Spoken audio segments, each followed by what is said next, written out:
Thank you. Oh, he beat me to it.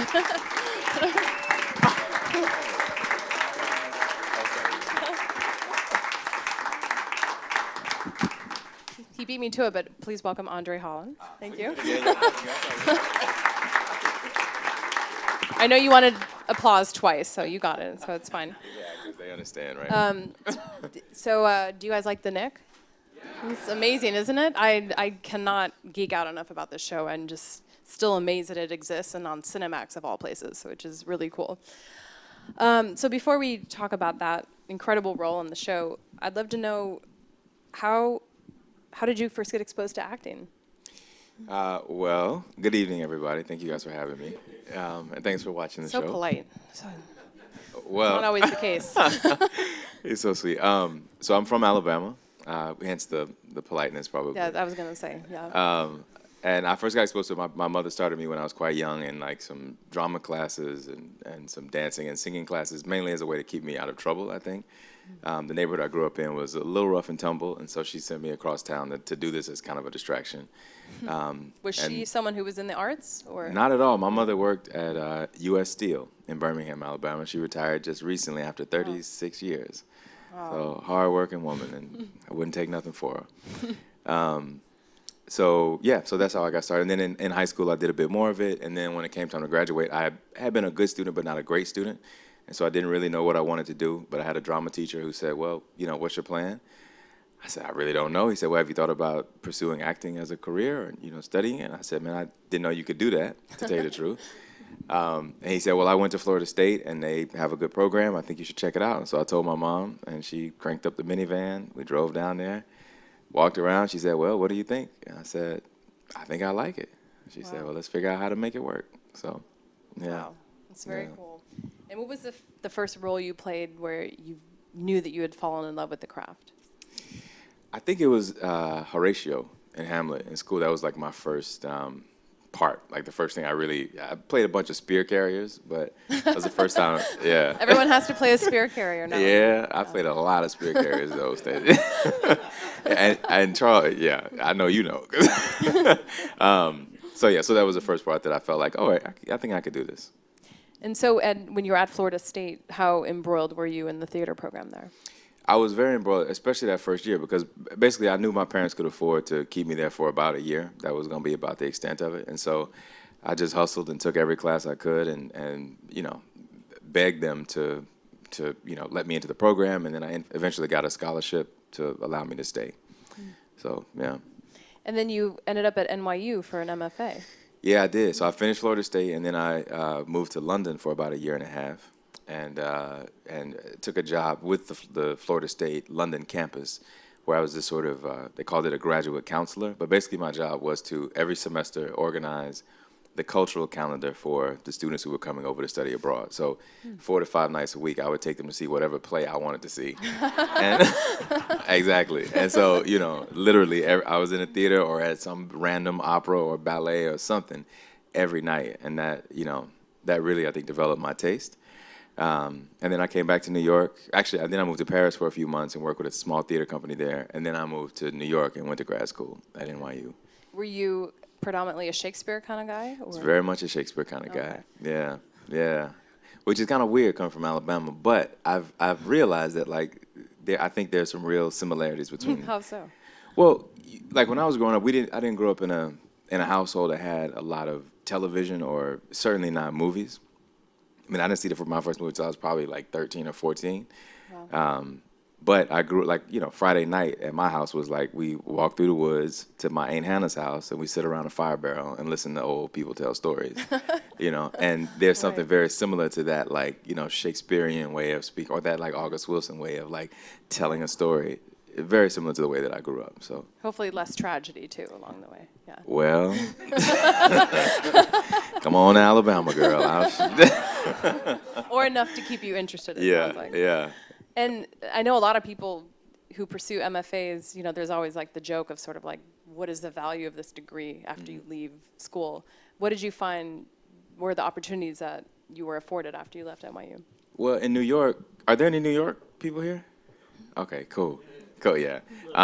Well, in New York, I feel like it's such a small community, particularly, and you guys can disagree if you think, but it's such a small community, especially in the sort of acting world. Because it's theater oriented. It's Because not there's film so much theater going on, that I, going to grad school really sort of funneled me into that part of the business in a cool way. By the time I graduated, I'd already met most of the casting directors because they had come to see shows that we did. I got an agent right out of school, which was a huge, huge help. And then there's just a community of people who've gone to NYU or Juilliard or Yale, those, sort of northeastern schools, who all end up in New York and, doing plays together and hanging out together. And so I instantly, the moment I graduated, felt like I had a real community. So it was valuable in that way. And then it was also valuable just for the skill set that you learn. I mean, you spend 3 years doing Ibsen and Shaw and Chekhov and Shakespeare, and, and I think once you've done enough of that, there's not much you feel like you can't do. You know what I mean? It just gives you a confidence, I think. So that's a lot of dark stuff too. Did you ever feel like you wanted to lighten it up a bit? Yeah, and I did. I mean, we also did a lot of, we did like a Charles Ludlam play at one point, which was crazy and wild. And I wore some 4-inch stilettos. Don't tell nobody, but I did. No, secret's safe with us. Yeah. I doubt it. No. Someone's on Twitter right now. It's fine. Exactly. My mom would be like, "You did what?" But yeah, so we did. It was a nice mix of things. Was there someone whose career you were hoping to emulate? Where when you're going through all these trials and tribulations of landing roles and auditioning, is there someone you thought of like, wow, if I can sort of nail what that person has in terms of variety and quality of work? Is there anyone like that? I mean, there were a lot of people. There's an actor, I don't know if you guys know an actor called Kevin Carroll. Kevin. So Kevin, when I was in school, Kevin was like the man. Was he in school with you? He graduated probably like 8 or 10 years before I did, but he was in every play off Broadway. He did Shakespeare in the Park. He did like all the cool stuff, and he just had this like swag about him. He was just the man, and he was such a good actor. Is such a good actor. So he's a person who, right out of school's career, I really like. But then sort of in the macro view, Daniel Day-Lewis's career, obviously, is like, I think we all kind of, right? Yeah. He doesn't work that often, too, which is very enviable. Exactly. It's always quality, too. Yeah. So how did you end up in Hollywood, and what was that transition like for you? Man, it doesn't really feel like I'm in Hollywood, to tell you the truth. But, I mean, I guess I am technically, but... It's state of mind as opposed to the geographical location. Yeah. No, but even the state of mind, I mean, I still, the TV and film stuff is still very, very new to me, to be honest. Only in the past few years. I think the first movie I did that kind of made me feel like, okay, I can maybe do this was a movie called 42. Mm-hmm. That's great. Yeah, thanks, man. Thank you. So yeah, that was the first one I thought, man, I really like, because in school, I don't know if you guys who went to MFA programs had the same experience, but I felt like, there was still that idea of like, well, you better go and do some Shakespeare. You better not run off to LA and try to be a movie star, try to do no TV shows. You got to do the real stuff. Were you trying to avoid that? I wasn't trying to avoid it, but I definitely, felt like my place was going to be doing plays of the public, or doing plays wherever, And I still think that's still a large part of what I want to do. So hopefully I can find a nice balance between the two. Well, it's interesting when you look at your resume, you've done comedies, it's odd to see 1600 Penn and then Selma on the same person's resume. How did you get that show was actually hilarious, by the way. I don't know if you guys saw 1600 Penn. It was completely underrated and so funny, but you don't often see people being able to go between roles like that. Well, how did you get that part? I guess, it just came, my agent sent it and I went and auditioned and they liked me for it. You're kind of the straight guy in that show, but still, it's still a half-hour comedy on a huge network. Yeah, it was fun. I had a good time doing it. But I think, again, it comes back to that training. You go through school and you do some comedy, you do some drama, you do some Shakespeare, you do a little bit of everything. And I like to think of myself as a bit of a sponge. So I think that I picked up enough things to like be able to fit into different roles. You know what I mean? Mm-hmm. Comedy is definitely something I still love and want to do more of. But lately the drama train has definitely taken off. So. Yes, obviously. And now you talked about getting an agent right out of school, mm-hmm. which is very rare. Mm-hmm. What was that experience like for you in terms of getting a team behind you and getting people you trust to actually go out for jobs that you want? Because I know that's always a struggle. Yeah. Well, when we came out of school, there was a big showcase that we did. NYU, Yale, and UCSD did it together. You do 2 scenes, and all the agents and managers come, and some people get agents and some don't. And, there was a woman who I had met. I did Shakespeare in the Park after my first year of grad school, and I met a woman who was representing another actor, and she and I kind of stayed in touch. And so when I graduated, she offered to sign me. And at the beginning, it was just about having anybody just get me out there. It was I honestly didn't know if I could trust her, or if I didn't really know anything, because they didn't really tell you, okay, this is what this agency does, or this is who this is. They just say, go do it, and if you're lucky enough to get signed, then don't mess it up. So No pressure, though. Basically, yeah. And but over time, again, like I was fortunate in that I was able to book some stuff pretty quickly. So I felt like, okay, I have a little cushion. They're not gonna drop me just yet. I can, really figure out what I want to do. And since then, I've changed agencies a couple of times. But yeah, and I'm still figuring it out. I mean, it's still who knows? You know what I mean? It's a huge mess. Yeah, I mean, it's it's crazy. insane. Yeah. What's the piece of advice you wish you'd had before you started dealing with all this? Because it is the part of the business that you don't have training for it necessarily, but it's so integral to everything that we do. Yeah. Man, the piece of advice, I think, one thing I've always wanted was to be sat down and have someone sort of explain just how the whole thing worked. I mean, literally just here's what an agent does, here's what a manager does or is supposed to do. That's usually the case, right? Yeah, right. Right. Because a lot of stuff I kind of had to figure out on my own. People usually do it. Yeah. And that being said, I did have somebody when I first came to New York who helped me a tremendous amount, and he's sitting right there, Mr. Charles. Yeah, he took me under his wing, Charles did, and showed me a lot of things, and that was very helpful, And then as I moved along, just more of that sort of, I've been through it, brother. Here's what not to do. But I feel like I made a lot of mistakes. What are some of your mistakes that you made? Well, how can I say this without sounding like a jerk? Sometimes I think I chose to do projects, because I didn't feel like I really had a choice.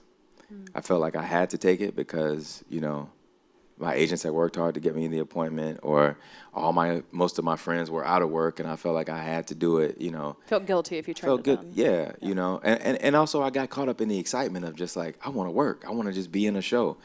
And before you know it, you do it, and then it's it's there forever. You know what I mean?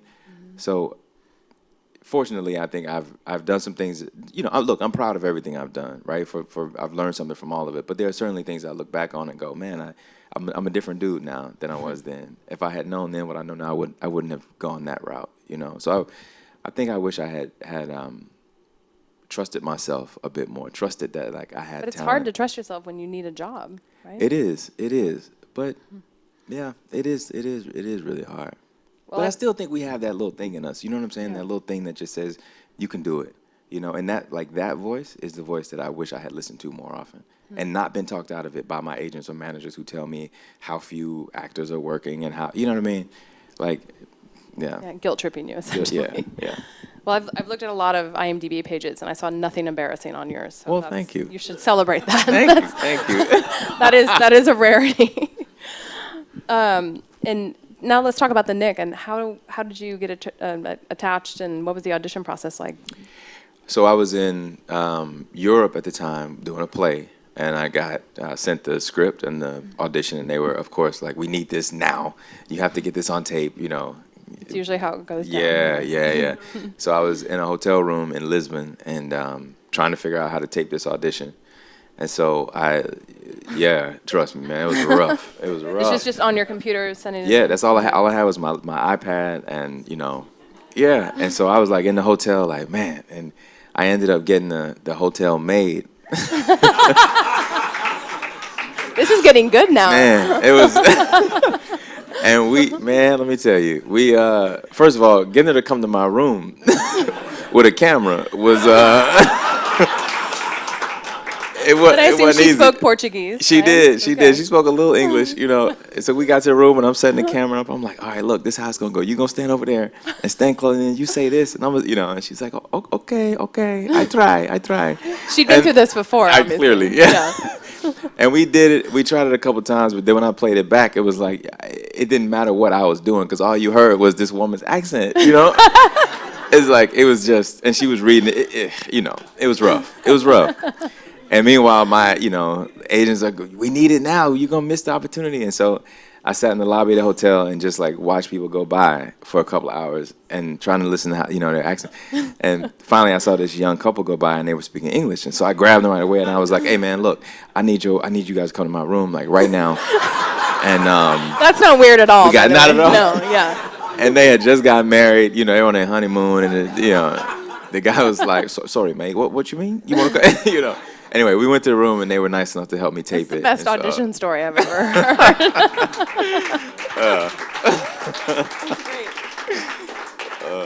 And obviously worked out. And it worked out, yeah. And what was the most surprising thing about playing this part? Because it's a slice of history, but it's obviously a lot of this fictionalized, and I'm sure you've done a lot of research into the plight of the black doctor in early 1900s New York. Like, what have you learned? I mean, there were things that, so much. I mean, I learned a lot about New York that I didn't know before. For example, I live in like Soho, the West Village area, which I didn't realize was during this time called Little Africa. It was the center of black culture in New York City. Not the case now. Not at all. I'm the center of black culture in Soho right now. It's a little further north than Manhattan. Ain't many of us in Soho. So, but like that was really cool to realize that literally on my street was like, you know, all these amazing things happening. You happened to live there at the same time. Yeah, I haven't, exactly. It's really predestined. Yeah, it was fascinating. And then, of course, you know, that there were so many black doctors who were doing incredible things. Even before this time, there were black doctors, black medical schools that had been built and formed that were, you know, educating people. And but then also, it really was. As I was reading through the scripts, I was really surprised by the depth with which this character was created. You know, I mean, the two guys who created the show, Jack and Michael, I don't know how they knew these things, right, about what it would have been like to be a black man in this time, but they found like some layers in there that just really spoke to me. So. And what's it like to work with Steven Soderbergh? Steven's the man. I mean, I don't have to tell y'all that Steven's the man.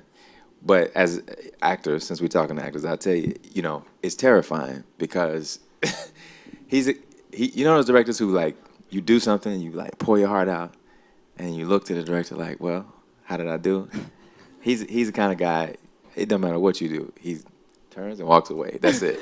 There's never like a good job or, you know, or I like that. When did you figure this out? Was it on day one? It took about 2 months. 2 months. Yeah, it took about 2 months. Nobody pulled you aside. Clive Owen didn't say, "Hey, dude, just by the way." About 2 months in, me and Clive went for a coffee, and we were sitting in the coffee shop, and we started talking about it. And I was like, "Man, I don't know. I'm not getting any feedback. I don't know what's going on." He was like, "Man, I'm not getting no feedback either." I was like, "You not getting? Wait a minute, you know." You must have been very relieved to hear Oh that. man, I was so relieved. I was like, okay. And I think that like literally after like 2 months, I was like, okay. But the great thing about it, and I think this is one of the things that's brilliant about Steven, is that what it does is it weans you off of approval. You know, it makes you stand behind your choices. It makes you come to work prepared and having really done the work, not just done it enough to kind of get by and wait for somebody to kind of guide you along, but like it makes you come in with like, this is what I want to do. Wow. You know, and so he's empowering everyone around absolutely, him. Yeah. Absolutely, and he trusts you entirely. He trusts all of us. And if you mess it up, then you just mess it up, and you gotta live with it. You know, yeah. And how much flexibility is there with the script when you get to set? There's a fair amount. It's really? surprisingly, they're really open, really open. Yeah, a lot of us, like Juliet and I, last season got together a lot outside of, because there's not a lot of rehearsal, obviously. So Juliet and I would get together and go through scenes and work on them, and then if there were things that we felt like, you know what, we could use a little help in this area, or this is a little overwritten, we can say it without saying it 3 times, then they were very, very open to those changes. In what scene would you say was the hardest for you to either shoot or learn your lines for whatever reason? For season 1. for season 1, the hardest one. And also like the blood factor too. There's a scene in episode 6 when Clive finally discovers the sub basement, the little secret hospital. Right. And we, on the page, it was about a 7-page scene, I think, of us just like going at it. And that was the one that I was most nervous about, but also most excited about. You know that feeling when it's like, I know this is coming. I can't wait to, Right. Well, that's also, he'd been so restrained and so collected, and then we got to see him. Right. See that other side of him. Nuts, Yeah. So that one was probably the most fun to do. As far Why as do guys always like to fight? I mean, that's just what you always look forward to is yeah, you mean the like fight scenes. Yeah. And Algernon does a lot of fighting too. Right. He is. Yeah. And let's talk about a little bit about the gore factor. Mm-hmm. How long did it take you to get used to all of these scenes? It's some of them are pretty hard to watch, but it's all done artfully, so you don't feel like it's gratuitous, but it's still a little disarming. Yeah, that first day, in the very first episode, there's a C-section operation that we do. Yeah. That was the one that made everybody a little queasy because it was the first time we had seen any of it, and we did the first take, and Steven was like, cut, more blood. We need much more blood. Oh, God. And by the end of it, there was literally blood pouring onto the floor, on shoes, everywhere, and God. we all got a little queasy. And then when she pulls the baby out, and it's like, ugh. But So is it just one person's job to manage the blood there's flow? a team of people. I mean, you wouldn't believe there are a team of people. It's like, and the things that they can do with these prosthetics, like, It's amazing. Oh my goodness! I mean, they breathe. We had a pig on set the other day, a prosthetic pig that looked so real. I'm talking like it scared the bejesus out of me because I mean the thing, they would make his little paw move and his mouth would be like this. It was crazy. Anyway. I don't know what's scarier, that or a human, Yeah. fake human. And what's the most surprising thing you've learned about medicine at that time that you didn't know? Because it is so revelatory of the risks people were taking, but also how much they didn't know. Yeah. I mean, all of it was education to me, because I didn't know much about medicine at this time, to be honest. But I think just the fact that they were trying so many new things. I mean, they were literally just making it up as they went along. Yeah. And also the fact that there was there's an old photo that we found that the writers found. And I think they used it they based Algernon partly on this photo of this black doctor working at a hospital in Paris, leading a surgery in 1900. Wow. And the fact that actually happened to me was pretty amazing. That's so cool. Yeah.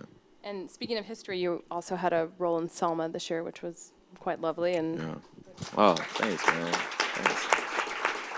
Thanks. And tell me about that process. What was it like to recreate that moment in history, which seemed to resonate so much and still does? Still does, right? Yeah. I mean, look what's happening. Yeah. Yeah. It was great. Like I said, I grew up in Alabama, near Birmingham, and very much was sort of in and around the history of the civil rights movement. My great uncle, my family basically ran a funeral home. They still have it. That's across the street from the 16th Street Baptist Church where the 4 little girls were killed. Oh. And so, growing up after school, we'd often go to the funeral home, and my Uncle Ernest would tell stories about, that time. And my mother was very involved. My mother actually worked for Andrew Young, the character I played, when she got out of college. Oh my God. Yeah, Wow. it's like a crazy kind of. Is that just a total coincidence? Total coincidence. Total Wow. coincidence. Yeah. So and then my aunt, I had an aunt who was my mother's sister and sort of like our second mother, and every year she would take us to Selma to the Jubilee celebration. They do like a commemorative march across the bridge and sing songs, and people do speeches and stuff. And so it just, obviously I think the movie was great, the script was great, but doing it also felt like a sort of, I don't know. What did it feel like homage to to walk her. across the bridge when you were filming? Powerful. I mean, when you walk in arm with hundreds of people, and a lot of the people who were background artists on the movie had actually been there. They're from Selma. Several of them, they were children at the time, but they had marched, and it was powerful. Yeah. I mean, there were a lot of tears. Well. Yeah, thank you. And is there a role that you haven't explored or a type of person or a character you haven't explored that you would like to? Maybe something more along the lines of comedy? I mean, there's so many. You've done a lot of heavy stuff in the last couple of years. There's so many parts. I mean, honestly, Stacey, I feel like I'm just getting warmed up. You know what I mean? I'm like so hungry for more parts. Like in the theater, I'd love to play Hamlet. I know it's a thing we all say, but it's true, man. Come on, you know. There's Sugar Ray Robinson is a character I'm fascinated with. I would love an opportunity to do that. I mean, you know, there's so many. I love the Bourne movies, so I'd love to do like a black version of like, you know, like, you know what I mean? That would be dope. Yeah. Well, we have quite a few excellent questions from the audience, which isn't always the case, so well done. Ahmad Dugas, hopefully I'm pronouncing that correctly, would like to know, what is your ideal work week like? When do you get your sides, and how much preparation time do you have, and how do you handle the stress?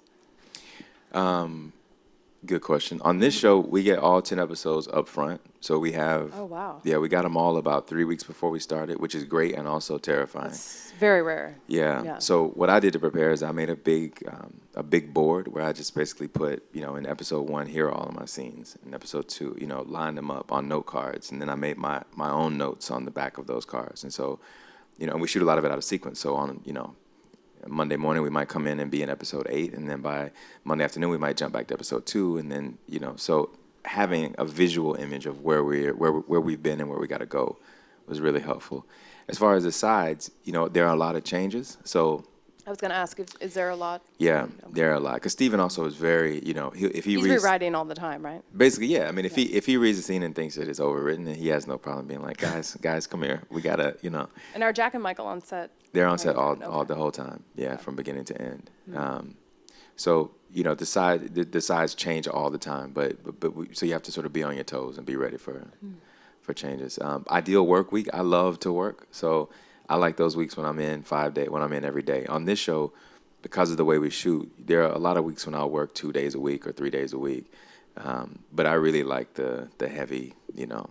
And you know, on this show, I guess it's easy for me to say, because on this show, the longest we usually go is 10 hours. I mean, not bad. there are a lot of days we're done by lunch. Wow. And I'm talking about like 8-page days.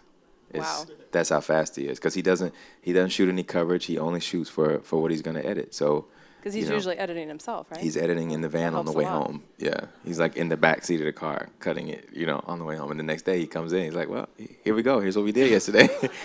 It's man, I'm telling you, the dude is sick. He's ruined crazy. you forever, by the way, Yeah, working on any other show. I know. Yeah. And what do you like to do when you're not working? I box, so I like to box for fitness. Nobody's impressed with that. They are. They're just taking it in. That was for the ladies, Stacey, Well, and if you're nobody gonna said be- anything. So you know. If you're going to be an action hero, you got to get started early, right? Yeah. And Victor would like to know, what would you have done differently if you weren't an actor? I always wanted to be a baseball player. That was what I, you know, thought I wanted to do. But How far did you get with playing baseball? I played all the way through high school, and I went to Florida State thinking that I would walk on, because I had been recruited by several schools, but then I broke my wrist in a car accident, so those offers sort of went away. And I thought, well, I'll go to Florida State and I'll walk on. But I got there and realized that I was half the size of everybody else, and that didn't work out. So Well, you were in 42, so that's close enough. close right? enough, yeah. And Charles would like to know, we talked a little bit about how you got started acting, but who influenced you the most to become an actor? Ironically, I think it was probably my grandfather, because he was a preacher in the Holiness Church. Anybody been to the Holiness Church? Okay. Well, in the South, you know, we have these churches that are very showy. And, you know, I remember my Very grandfather theatrical. was extremely theatrical. I mean, like story-driven, like, and then Lazarus, you know, like, it gets So much better exciting. than white churches. by the Oh way. yeah. Y'all be putting people to sleep. You know, but yeah. So probably that, like. So you you know, were attracted to the performance. to of the that. performance, to Yeah. the story of it all, and also, like, you know, that transfer of emotion that happens, you know, that actually does happen, that I've seen happen in church, that like he could get up there and tell a story and make the entire place like weep or clap or scream or whatever. He had them in the palm of his hand every single Sunday. That was probably what excited me most. Did he get a chance to see you perform? No, unfortunately he didn't. He passed away. He slipped off before I did. Well, I'm sure he'd be proud. Yeah. And it looks like Clifford would like to know, can you share your approach to character development that you use on the very first day you're performing a new character? Good question. Very good question. I mean, I don't feel like I have any particular approach that I apply every single time. It always just depends on what the material is, what the character is. What I do feel like I have is a big, toolkit, and whatever I feel like I need for that particular project is I go and get it. On the Knick, for example, I felt like I needed to do a lot of research. So most of the time, my preparation was spent just understanding what was happening in the world at the time, what was happening in medicine at the time. And then from there, you figure out what the character wants, what he's after, all the stuff that we learn, right? Like what's in the way of that, and you do all that beat by beat work, and then the most important thing I think is you listen, and then you listen more and more, and Who do you think you've learned the most from since you've been acting? Someone you've worked with? It could be a director, it can be a producer, anyone. Yeah. I'd have to say, and it might just be because of the proximity of this, Clive. Clive is, you talk about prepared.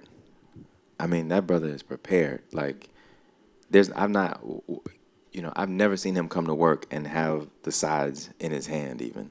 Wow. Most people, you bring your sides and you kind of glance at it when you need, but he shows up and he knows his lines, he knows your lines, he knows everything. He understands like how this scene fits into the structure of the episode, how the episode fits into the structure of the whole series. So, he's just so in it that he'll go to Steven sometimes and say, man, I was thinking maybe we don't need this bit because we, in episode 6 we're going to do the same thing again, and Wow. He just has it all in his head, and I think being that prepared is everything.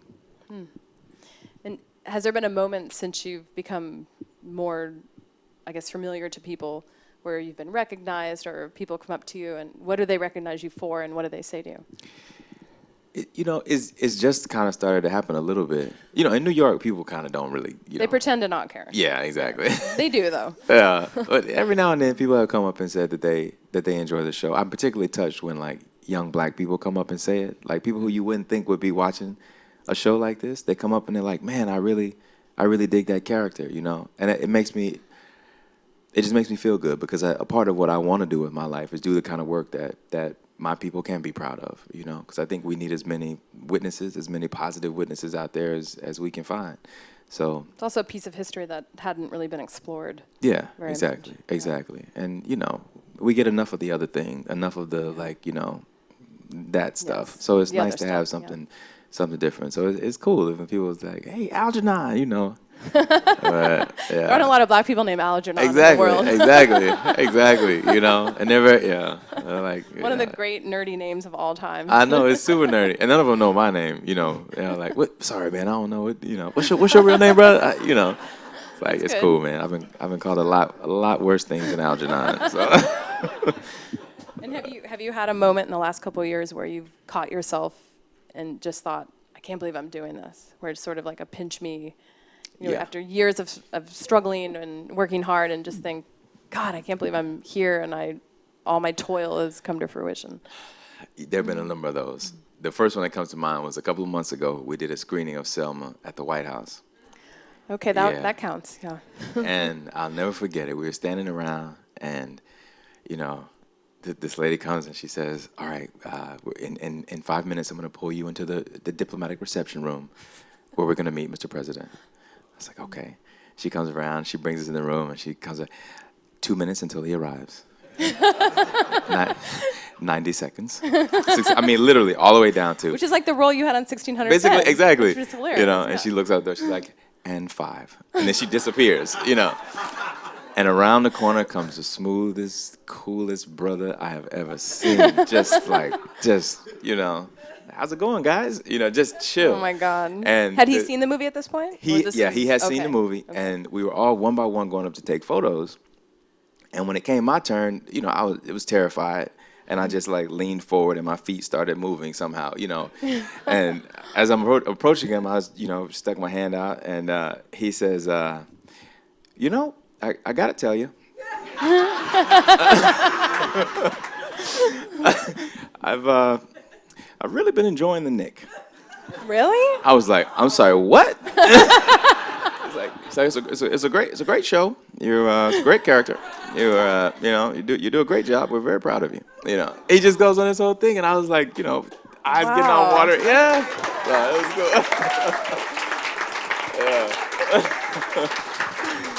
Yeah. Am I the only person who's worried about how much TV he watches? Like, I know. That's why. He's watching House of Cards. He's like, doesn't he have other things to be doing during this time? Just saying. It is great that he watches the Knick, though. True, That's very exciting. True. Well, I don't think any moment can top that. That's pretty that was insane. Dope. That was pretty dope. Well, before we wrap, are there any questions that you didn't get a chance to ask on the note cards? All right. How close to history did the show fall? Is it like 1905 or something? 1900. Yeah. Mm-hmm. That's like when my grandmother came on the boat. She was in New York. She came there, and so that was replicating that era. Yeah. Yeah, they do. They work really hard to make sure that it's as historically accurate as possible.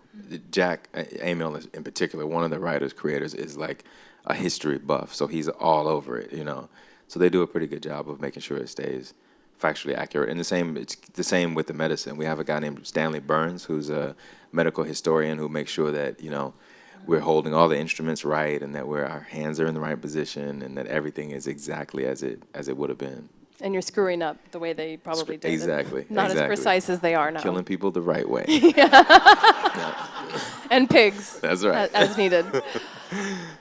Lady in brown hair. I'm probably the only doctor here.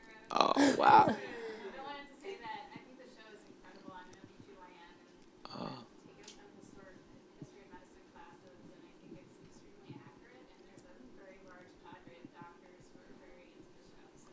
Oh, Wow. thank you. That's Thank you very so cool. much. That's cool. I'll pass that along for sure. Thank you. Thank you. Well, sadly, I think we're out of time, but thank you all for coming, and thank you, Andre, for being here. Thank you guys for having me. I appreciate it.